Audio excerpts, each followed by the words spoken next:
In this coaching session, we'll take a look at Noble Knights, one of the most, if not the most consistent deck of the meta. Thanks to the skill balance, Noble Knights will more than likely open good hand most of the time. However, many question is firepower.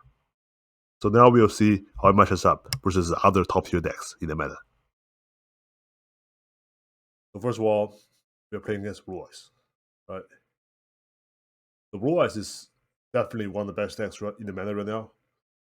And so as a Noble Knight player, you have to prepare for Blue Eyes, right? For sure. And also, this is a classic matchup, right? Because Blue Eyes really counters Noble Knights, especially if they're going first, right? So in this case, my opponent is going first, and he says 2 back row, right? This is pretty standard. So Noble Knights had to deal with that, right? Noble Knight players have to deal with that. By the way, this is in KC Cup as well, so this is during KC Cup, the most recent one in February. So yeah, I mean, Blue Eyes have so many traps, right? Like Karma Card, Rakiki Break. So it's really easy for them to disrupt Noble Knights going first.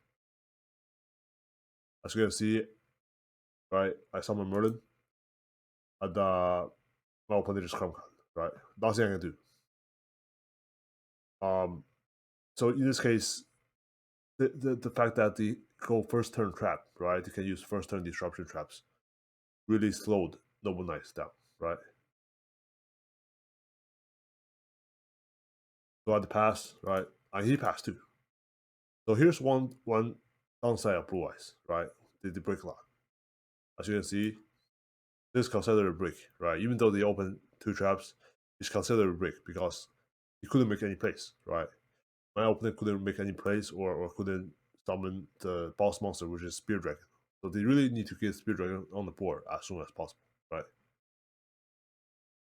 So in this case, I summon the second Merlin, right? He come card the second Merlin. And also he discards not the White Stone, right? He'll be in a good position if he discarded White Stone. But he doesn't have White Stone, so this is a pretty bad break for Blue Eyes. So I had to, so as a Noble Knight player, I had to capitalize on that, right? I had to capitalize on this advantage and just go off, right? So I was able to draw my third Merlin, right?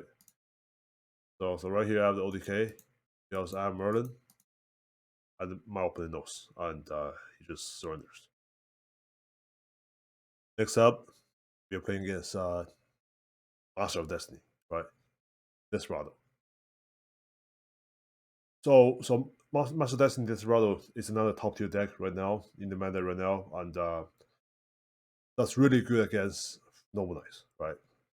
So again, as a Noble Knight player, you have to focus on the matchup itself, right? You have to understand that this matchup you have to play differently, right?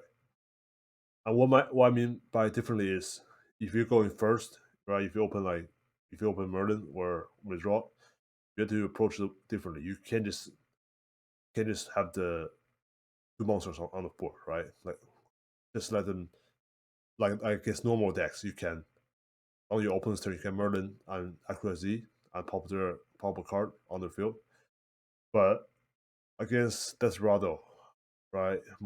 Desperado, you can't do that because they have quarantine, right? You guys know quarantine really stops the summon of light monsters. So, if they have quarantine, they can stop your Accuracy, right? So you have to Accuracy during your own turn right away. So that's the difference.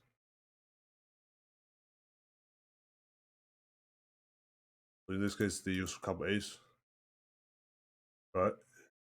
He used couple Ace. He summoned the Twin Barrel Dragon, right? Trying to pop the force, right? And I just chain the trap, right? In this case, because he targeted my boards, I can chain the trap and summon the dragon, right? Dresden, right? And pop his monster.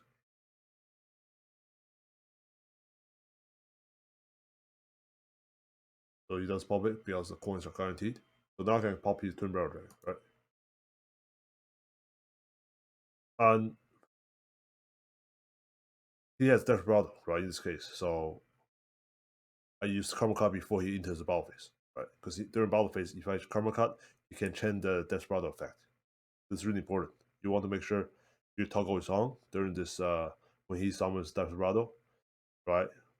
And just making sure that before the end of the main phase, you want to karma cut his monster. And this is what I did in this case, right? Because he doesn't have guaranteed coin toss and he used couple ace again, right? He wanted to risk it. I was able to draw 2 cards. And he just surrenders because of my card advantage. Next up, we have Blackwings, right? So this is Kaiba again, but it's with Blackwings. Right, peak performance. So in this case, I mean, this matchup really depends on the coin toss, right? There are going to be a lot of matchups that's depending on the coin toss and whether you go first or second. It's really important to understand, right, how to approach the matchup in this case. In this case, I'm going second, so as a normal net player, I mean, right, you really want to go first because your combos. But in this case, it's okay, right? Blackwing is really lethal, going second as well. Right. So in this case, by going second, I avoid the OTK factor, right? But now I just think about how I can out his board, right? He has 3 monsters, right? He Blackwing puts a lot of monsters on the board right away. So by going second, now he has disruptions, right? Probably a Book of Moon, maybe Alfred into the Doom, right? I know Blackwings play both of them, right? Really depends on the build. So I have to be careful in this case, right? I have my own book, right? Karma cut. So next turn, I know I can karma cut the Rakiru, right? If he doesn't CC. So in this case, I just summon 2 monsters, right? Right away. And the summon Custody, right? So he does have the offering, right? So you guys can see, I could book my own monster to save it from offering, but it wouldn't be optimal because I can just summon King Arthurus instead, right? And I just continue to pop his monsters, right? I pop the Rakiri anyways with King Arthurus, right?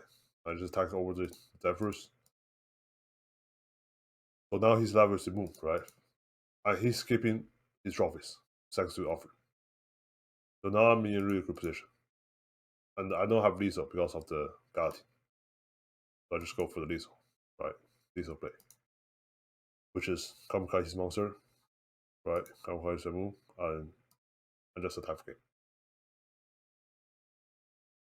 Finally, we are playing against Mirror Match, right? So he's using the Paradox Bros, right? With balance. And we know that balance is, with 30 cards, it means no one nice, right? It's most likely no one nice. So Mirror Match is really simple, right? I want to go first, right? I want to go first, really, and open Merlin, which I did in this case, but I didn't open any trap. So I only have 1 disruptions, right? At most. And even then he can stop the disruption, right? With book, with CC. So I have to be careful right here, right? So I set up my board, making sure I have the combo live. So notice here, I set the glory, right, instead of the trap. So this is because if he does have the book, I can find other ways to pop his monster, right?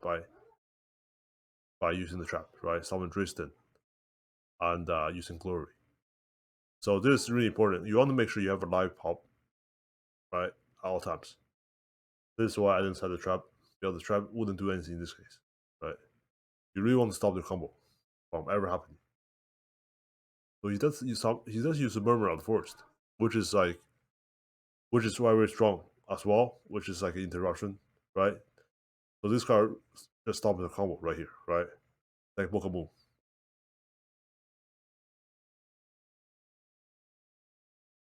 And he summons Merlin, right? So in this case, because I have the glory, I can summon the Dresden anyways and pop his monster. Which I did. So now it's pretty much game. Subscribe at Victory Gaming for more amazing coaching videos like this.